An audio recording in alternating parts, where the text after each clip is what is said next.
Everyone, welcome to the session. I hope आप सब बढ़िया हैं, पढ़ाई अच्छी चल रही है, आप अपनी सेहत का अच्छे से ध्यान रख रहे हैं। आज हम स्टार्ट करने जा रहे हैं 9th लेक्चर इंडियन पॉलिटी का, जिसमें हम पढ़ेंगे सिटीजनशिप ऑफ इंडिया के बारे में। ये कवर होता है हमारे पार्ट 2 के अंदर। इसके अंदर आर्टिकल्स आ जाते हैं 5 से लेकर 11 तक। अब देखिए, मॉडर्न स्टेट जो आज का इंडिया है, अगर हम उसकी बात करें मॉडर्न इंडिया की, तो उसमें दो तरीके के लोग आ जाते हैं। एक होते हैं सिटीजन्स और दूसरे होते हैं एलियंस। जी हाँ, एलियंस वो नहीं होते जो बाहर से दूसरी स्पेस से आते हैं, दूसरे प्लैनेट से आते हैं। पॉलिटी के अंदर मॉडर्न स्टेट में दो कैटेगरीज होती हैं लोगों की, सिटीजन्स और एलियंस।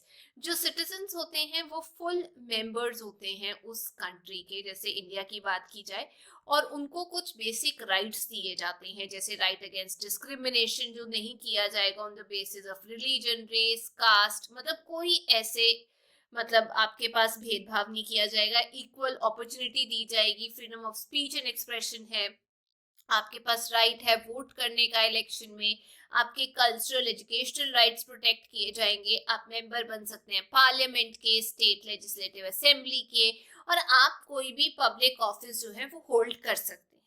लेकिन अगर मैं एलियंस की बात करूं तो ये भी दो कैटेगरी के होते हैं। एलियंस एलियंस होते हैं जो दूसरी स्टेट के होते हैं, यानी दूसरी कंट्री के लोग होते हैं।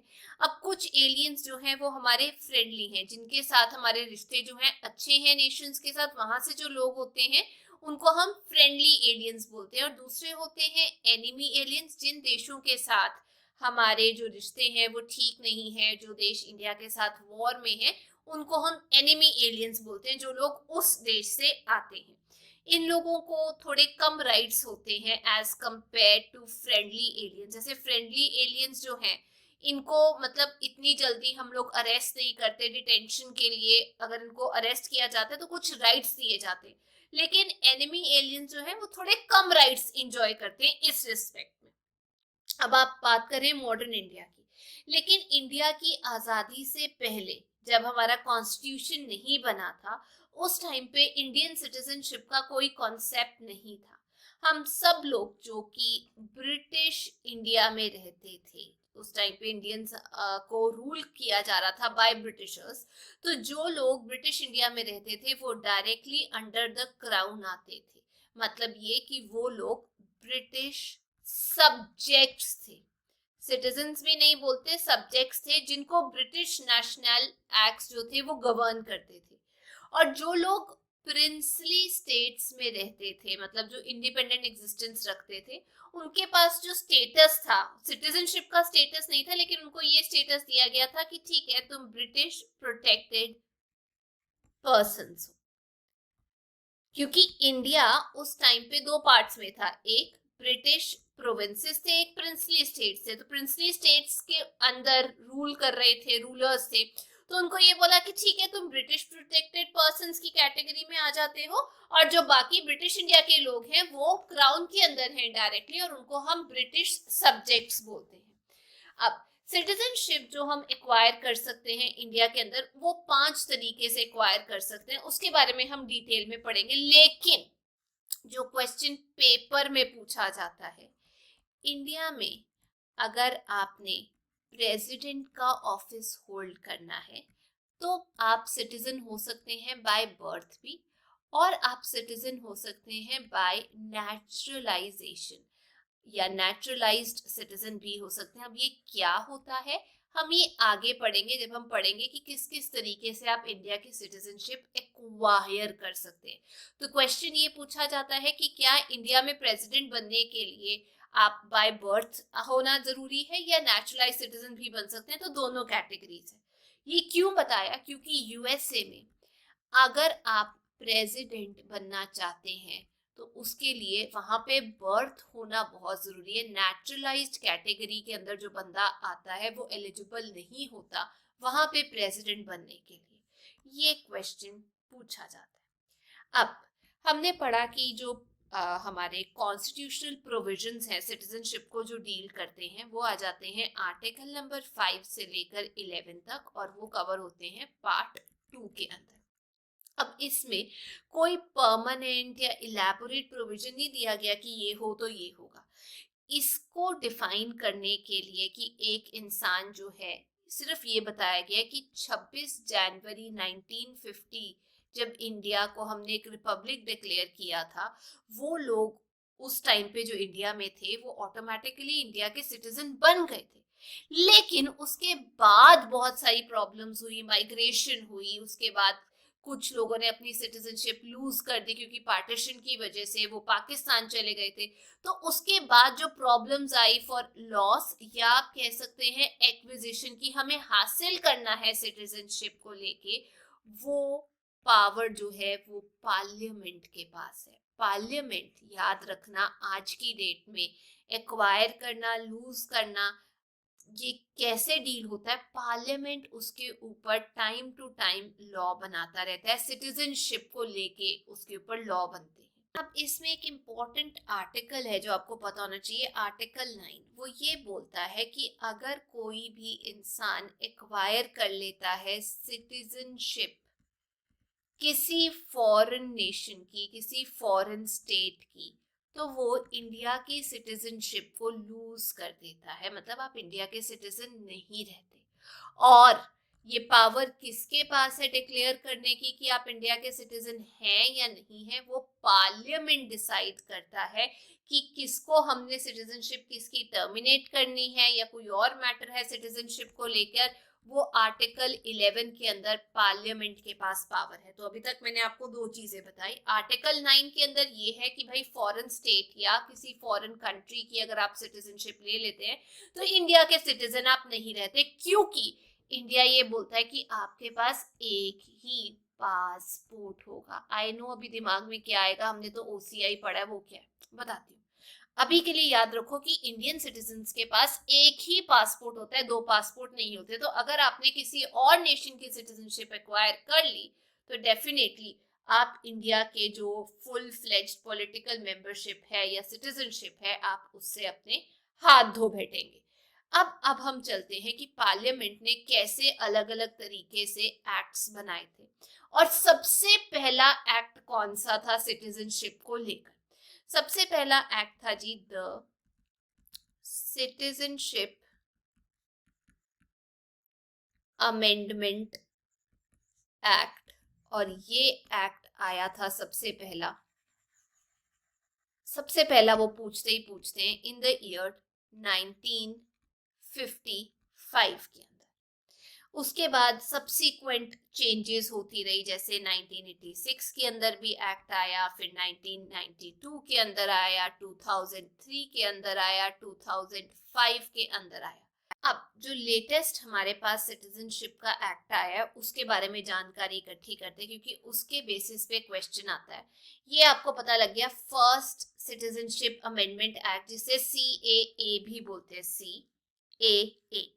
अब हम लेटेस्ट न्यूज पढ़ेंगे कि भाई सिटीजनशिप अमेंडमेंट एक्ट आया, 5वीं बार अमेंड हुआ। ये हुआ था जी 2019 के अंदर।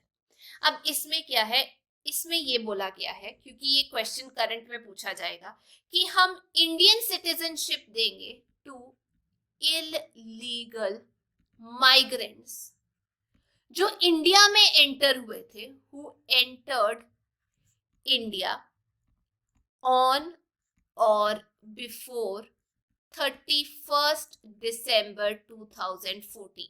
इस डेट को या इससे पहले जो इलीगल माइग्रेंट्स इंडिया में एंटर हो गए थे, हम उनको इंडिया की सिटीजनशिप दे देंगे। ये है पहला क्लॉज। अब इलीगल माइग्रेंट्स कौन होते हैं ये मैं आपको बता दूं।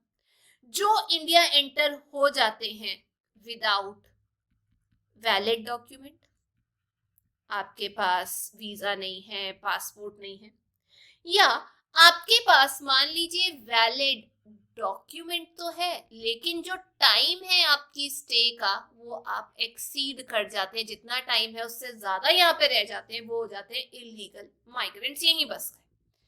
अब आप कहेंगे मतलब जो लोग आए वो सब इलीगल माइग्रेंट्स की कैटेगरी में और उन सबको सिटीजनशिप मिल जाएगी? अब प्रॉब्लम है बॉस इसमें। वो क्या है कि 6 रिलीजन्स इसमें कवर किए गए हैं। वो कौन कौन से हैं? Hindus, Sikhs, Buddhist, Jains, Parsi या क्रिश्चियंस। अब इसमें जो कवर नहीं किए गए, जो एंटी हैं, वो ये बोल रहे हैं कि भाई मुस्लिम्स का क्या है, व्हाट अबाउट द पीपल जो ज्यूज हैं, व्हाट अबाउट वो लोग जो किसी भगवान में नहीं मानते, आप उनको सिटीजनशिप नहीं दे रहे, या जो लोग नॉर्थ ईस्ट की स्टेट्स में ट्राइबल फॉर्म में रह रहे हैं, ट्राइबल पीपल नॉर्थ ईस्ट के अंदर, उनका क्या। अभी रुको, इसमें और प्रॉब्लम क्या है वो भी बता देती हूँ मैं आपको।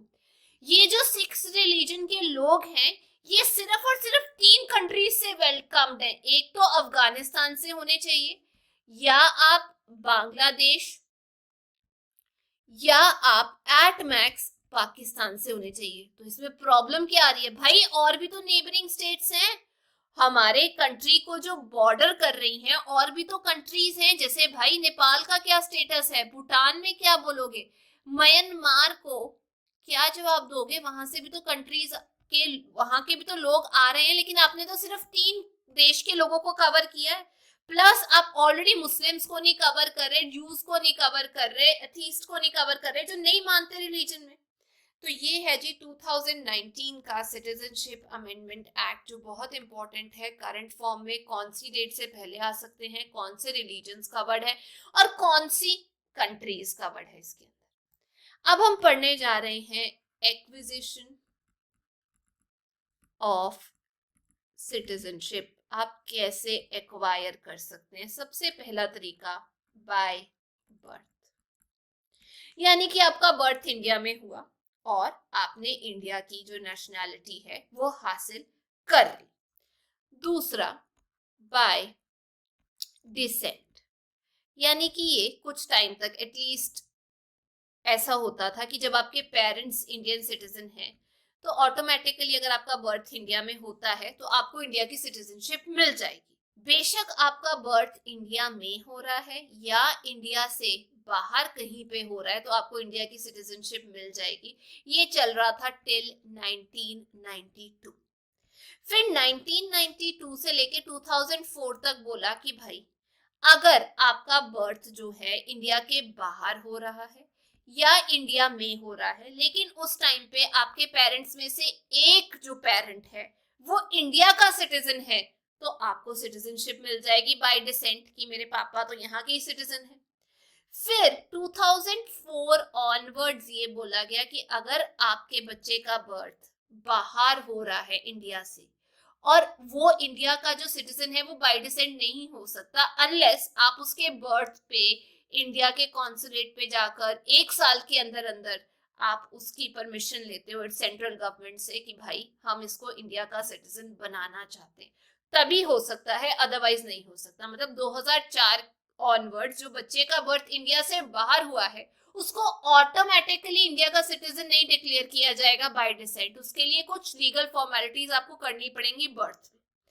तीसरा क्राइटेरिया बाय रजिस्ट्रेशन। अब बाय रजिस्ट्रेशन क्या होता है, सेंट्रल गवर्नमेंट के पास एक एप्लीकेशन जाती है कि ये बंदा जो है इन कैटेगरीज को बिलोंग करता है, बाय रजिस्ट्रेशन इसको भाई इंडिया की सिटीजनशिप दे दो। अब इसमें क्या आ जाता है, ये सिंपल एक एग्जांपल देती हूँ कि एक इंडिया के सिटीजन के साथ एक इंसान की शादी हो जाती है और वो 7 इयर्स तक इंडिया में रहते हैं, तो बाय रजिस्ट्रेशन वो अपने आप को इंडिया का जो सिटीजन है वो डिक्लेयर करवा सकते हैं। और भी बहुत सारी कैटेगरीज होती हैं, एक आपको डॉक्यूमेंट जो है वो भर कर देना पड़ता है। अब चौथी कैटेगरी, ये हमारे लिए पढ़नी बहुत जरूरी है क्योंकि इसके बारे में मेरे प्रेसिडेंट के ऑफिस को होल्ड करने की बात की थी, बाय नेचुरलाइजेशन। एक सेंट्रल गवर्नमेंट एप्लीकेशन के द्वारा या एक सर्टिफिकेट के द्वारा एक बंदे को नेचुरलाइज सिटीजन डिक्लेयर कर सकती है, प्रोवाइडेड ये कि वो इलीगल माइग्रेंट नहीं है।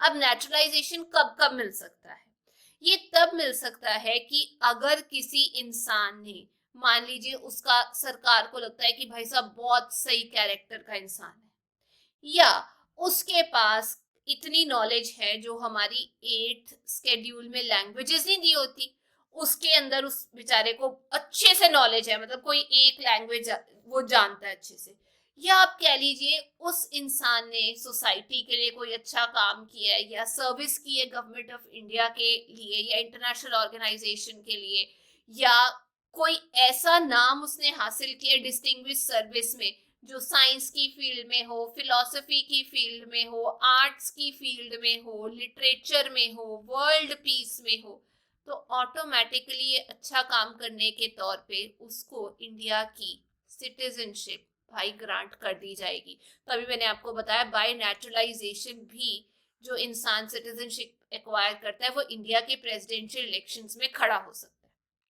पांचवा है बाय इनकॉर्पोरेशन ऑफ टेरिटरी।